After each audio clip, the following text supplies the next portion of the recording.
Here is the Crescendo Music Education Podcast, episode 103.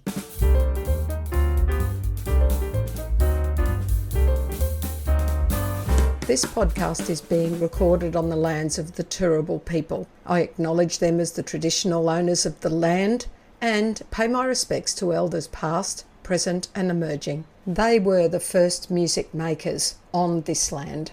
And welcome everyone to the Crescendo Music Education Podcast. I am so lucky because today I'm joined by Deb Bryden again. I love it when Deb and I get to talk, and when it's on a podcast, it's even better. Hello, Deb. Hi, everyone. Oh, it's so good. It's like we're driving in the car, except other people can hear us as well. Yeah. I really like it. So this episode, if you haven't caught up yet, or if you've come in the middle of the series, we're going to have a chat about year 2. Our first episode was talking about prep, and then we talked about year 1. Today we're talking about year 2. And just a reminder that all of the repertoire we mention will not be in the read the episode transcript. That's for you to go find all of that and buy those amazing resources that it all comes from. But hopefully you'll get lots of ideas and inspiration from this. So generally, let's talk about what we like about or think about this level. And I'll start, Deb. For me, I think grade 2 is I've only just come to this realization as we're taking this look at the whole year. I'm really enjoying it, thinking, well, what do I think about grade 2? So it's interesting reflection for me. And I've decided year 2 is my games year. It's my favorite games. They're grown up enough that they play them well, that they can follow rules, that they understand generally that you can get out in an elimination game, but it's not the end of the world. And they can just really enjoy it. So I like it. I think of it as my games year. So some of my favorite games, Bow Wow Wow, Busy Buzzy Busy Bee, Ickle Ockle. I know that's in year 1, but it's still one of my favorites in year 2. Lucy Locket, Button You Must Wander, which is great for dynamics, and Apple Tree, and the passing that apple on the beat. They're great. They're great. So it's games year for me. What about you, Deb? Oh, look, year 2 is one of my favorites. They can begin to do so much, but everything's so exciting. They love learning. Also, there's a bit of a focus for me on instruments of the orchestra in preparation for recruiting for the strings program at the end of the year, ready for year 3. But not just focusing on strings, but the band instruments as well, because they need to know whether they want to do strings next year or hold off for a year to do band. So we're covering all the instruments. And just wanted to give a little mention as well to our new oral skills test that Debbie and I have just developed. We've been using the Selma test for years, as have many teachers in Queensland, as a little way to sort the sheep from the goats and have some data to decide which kids get into the program and which don't, because sadly we just can't take them all. But we were becoming less and less excited about the Selma test. It took a long time to do. And as we're now recruiting younger kids, we found that it was just a little bit intense for them. So we decided to write our own. So we started this, I don't know, it must be 3 years ago, Debbie, now. And we've trialled it. Yes, we have trialled it for 3 years. And we've had some other people trial it as well. And this year, we've just got some finishing touches to do, and then it'll be ready to go. So I'm sure Debbie will talk about that in one of her Saturday G'days when it's ready to go and you can access it. But it's a little bit simpler to administer, mark, less time consuming, and a little bit more child friendly. So we think it's good. Hope you do too. We do think it's good. Dace So by the way, that stands Oh, for yes. the Deb's Oral Skills Evaluation, because we thought, do you know what? If we're writing it, we want our name in it. But not Just really. like Mr. Selma did. Mr. Silver, yeah. But O'Shea Bryden, or Bryden comes first because of B. Bryden, O'Shea. Anyway, it's the DACE Just test. doesn't work. But in tiny little print, it says the Deb's Oral Skills Evaluation. And anyway, we've done a logo. Thank you, Canva. Shout out to Canva. Oh, my goodness. So Deb mainly did that logo. And we've been working on it. And I really do think it's better. It's briefer. It's also designed for schools that actually do have specialist music teachers, because they've got to do some simple rhythm reading. And even when you cut the Selma down in half, only did, half the number of questions in each section, it was still very long. And I also want to point out that both Deb and I think anyone who's looking to recruit for a program, you don't just rely on one tool. Oh, I know. No, there's a lot. Anyway, we've got very sidetracked. We'll have to do a whole episode on that later on. Okay. We'll bookmark that. We'll come back and tell you about the days. But yes, year 2, let's go back to the thing. We do need to, in our system, look at instruments. And I expand that, obviously, instruments of the orchestra, because the grade 2s who are very interested, they will all just grab a string instrument because they can start. They don't want to wait a year. So those of you who don't know our Queensland State School system, in year 3, they can start to learn a string instrument. And in year 4, they can start to learn a band instrument. But our little really musical kids and the invested families, they just want to jump in. Even if they'd rather play a trumpet, they could play a violin a year earlier. So let's do that. So you've got to really cover all of those instruments so they can decide what they would most like to play. So I think that's really an important thing in year 2, absolutely, doing the instruments. So I will include in the notes just a little snip of my overview of knowledge and skills over the 4 terms. So you can have a look at basically when I do things. Deb's is similar. We do have one fairly big difference, which we will get to. So let's start with repertoire. We'll look at what we like to do for just generally for singing. So Deb, would you like to start with your faves? Sure. I've got 2. One is Who's That, which is fantastic for a little bit of individual singing. It's fairly limited range song.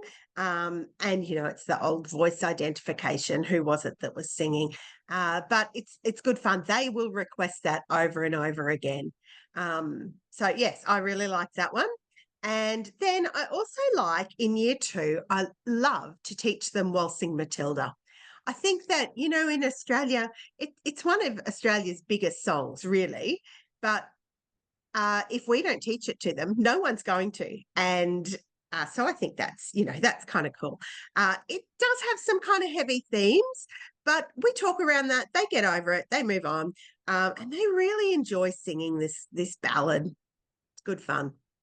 I think they quite like to do longer songs too, don't they? Yes. And they can read enough now to be able to read the different verses. And those who can't just can join in with that chorus still anyway.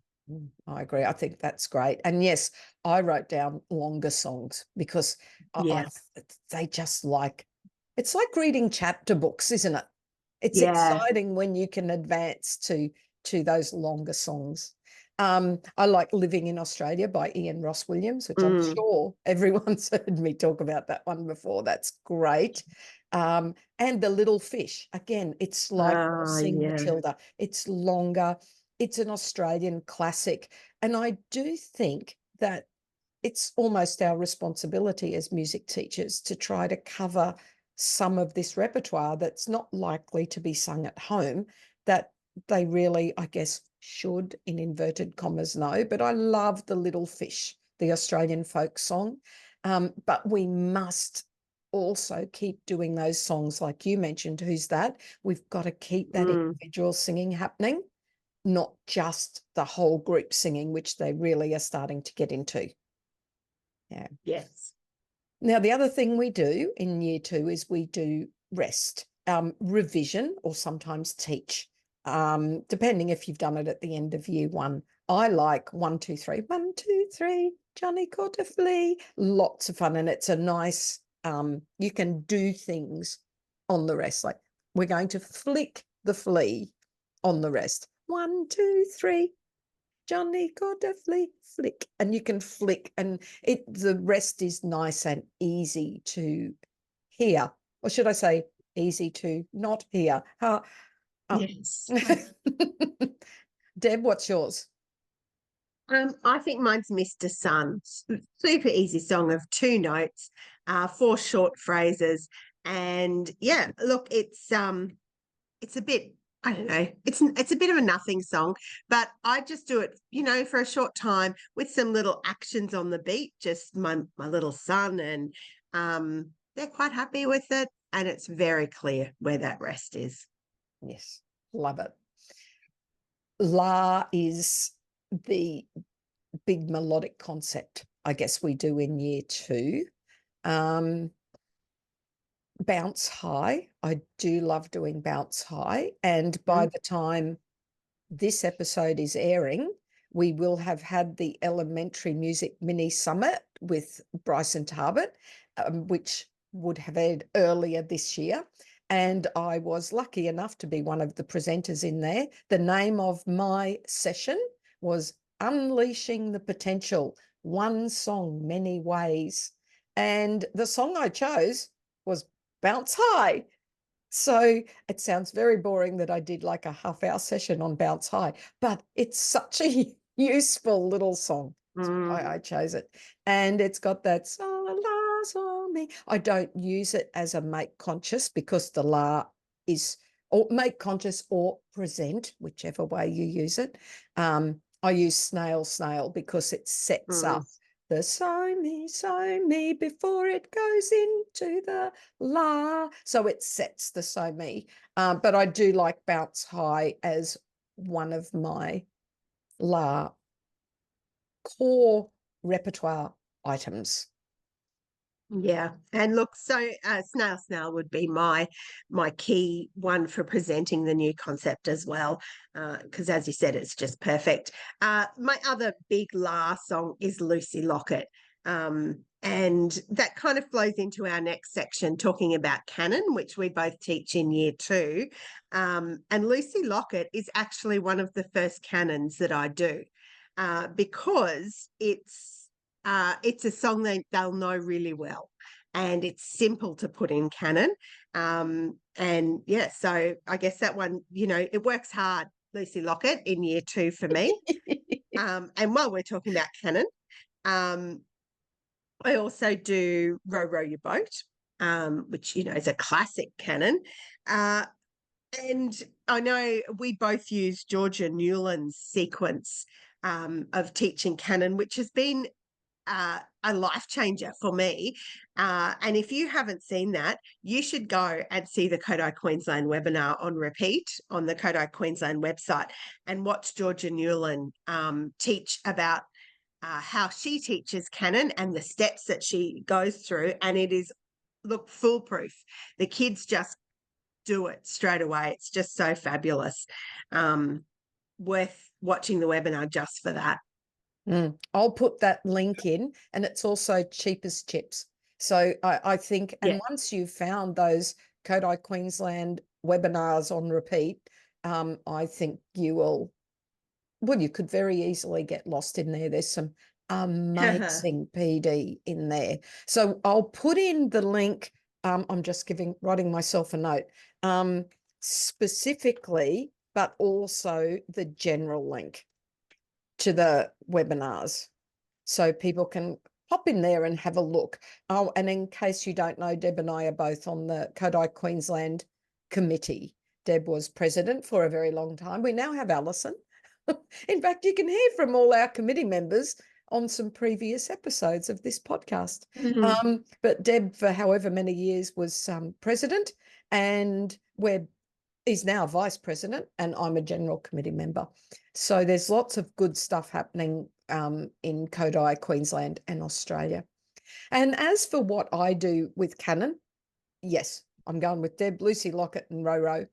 And with row your boat, I like using my pool noodles, my half noodles. I don't know if I mentioned that, but we row. And all of those little 8-beat songs that they know really well, you can sing them through twice and sing them as canon. It's beautiful. I also like Seashell in Canon. It is a beautiful song, Seashell. It's, if you do not know that, that's worth finding one. The seashell, seashell, sing a song for me. It's so beautiful. The way they sing it is gorgeous. And I use it also, which I will come back to that, for teaching minim, but it's beautiful in Canon.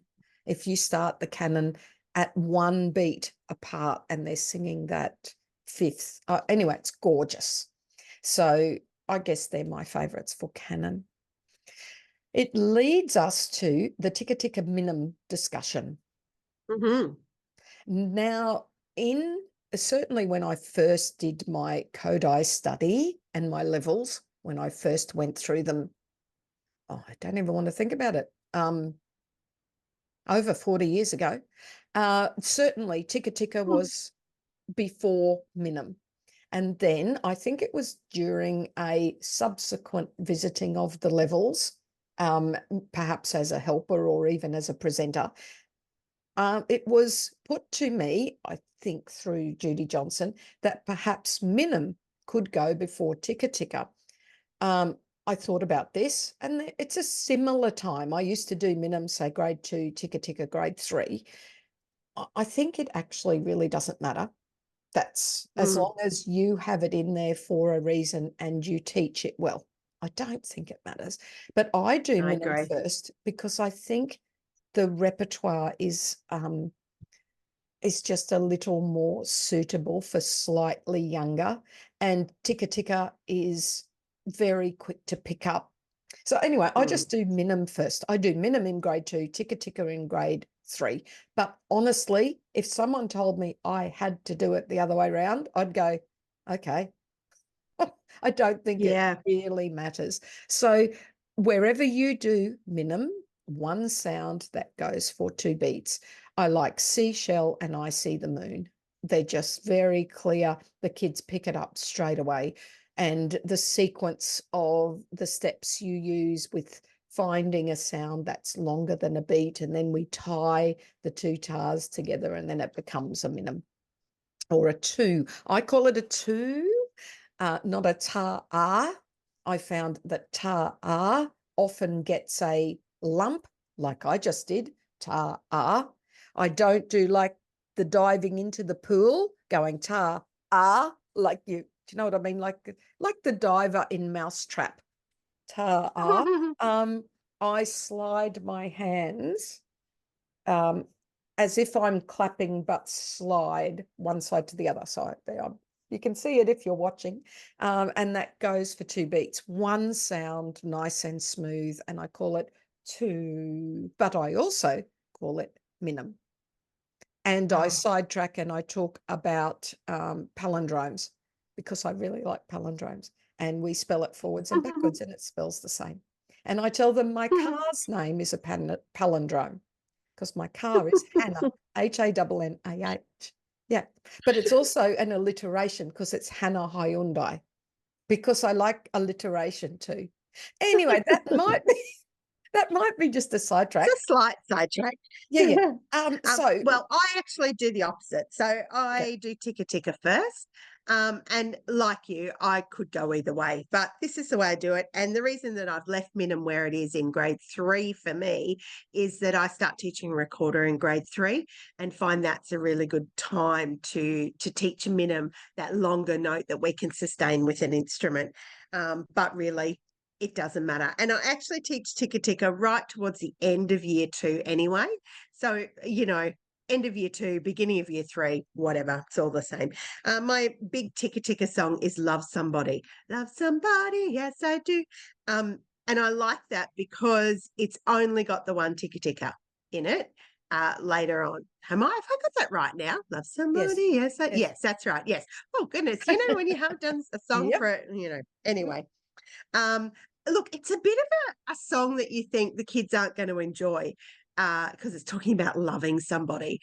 But they actually really do. And I just talk about, I've got a secret. I'm not going to tell you who I love. But you have a think about someone you love. It's probably going to be someone in your family. And I take it away from the boy girl type, love boyfriends, girlfriends, because they're 8 and 7. They do not need to be talking about that sort of love. So, just talk about someone, might be your good friend, it might be someone in your family, and that's a little secret. And yeah, I like it because it isolates that ticker ticker. It's very clear to hear in the song. Yeah. I like tick-tock, the rhyme that goes. Tick-tock, ticka-ticka-tock. There's also ding-dong, diggy-diggy-dong, which I've heard as a rhyme, also as a song. Ding-dong, diggy-ding-dong. So whichever one. But either way, song, rhyme, tick-tock, ding-dong, whatever you do, great for ticker. Ticker. Ta-ta, ticka-ticka-ta. Nice and easy. So that's a good one too for ticker-ticker. And I just stuck in at the end there. So that's sort of it for most of the concepts, the main concepts. We do other bits and pieces, of course. There's lots with meter. We do 2 meter accent bar lines. That's a pretty big one. So, we're not saying that's all we teach, but they're the main things. The other thing that I like to start in year 2 is letter names. And that's partly because I like to start it because we're on the staff now with So and Me and La. So there's actually, I think of it as 2 strands for the way that I teach letter names. There's the one that's a sequence, like we start with G and E on the treble staff, So and Me, and we add A, which is La, and then we practice the repertoire. Then we move, so there's a sequence, a teaching sequence. But I also do think it's important that they learn the, let's call it, quick way. The old every good boy deserves fudge, football, fruit, whatever it is, and face in the space. They need to know that because, one, it's just another little tool, but also these kids, many of them are going to start instrumental next year, if not the year after. So they need the tools to very quickly do that before it becomes automatic. So I do introduce that concept. Now, my guys know tuning fork A right from prep. I introduce my tuning fork and his name is A, and you have a listen. This is what his name sounds like. And I go around and we all listen and we do tuning fork tricks where I hold my hand up and hold the tuning fork on their elbow and they've got their hand on their ear and they can hear the vibration coming through their arm. We love my tuning fork. His name is A, and I show them in grade 2 where he lives on the staff in the second space. And we also learn G with the G clef, the treble clef. So I just think that's a good place to start letter names is year 2. So that's probably the only big thing I would add there with year 2. So any final thoughts on year 2, Deb? And then we'll... No, I don't think so. Look, it's just a lot of fun. Yeah, I love that. Year 2 is a lot of fun. And I will say goodbye to the lovely Deb Bryden, and I will see you again and talk to you again, Deb, to do year 3. Bye, everyone. Bye. As we know, laughter relieves stress. Don't lose sight of the funny side of life. The psychic convention was cancelled due to unforeseen circumstances. Thank you so much for watching our Crescendo Music Education podcast. For more information about all things crescendo, including membership and music education resources, visit us at crescendo.com.au. Don't forget to like and subscribe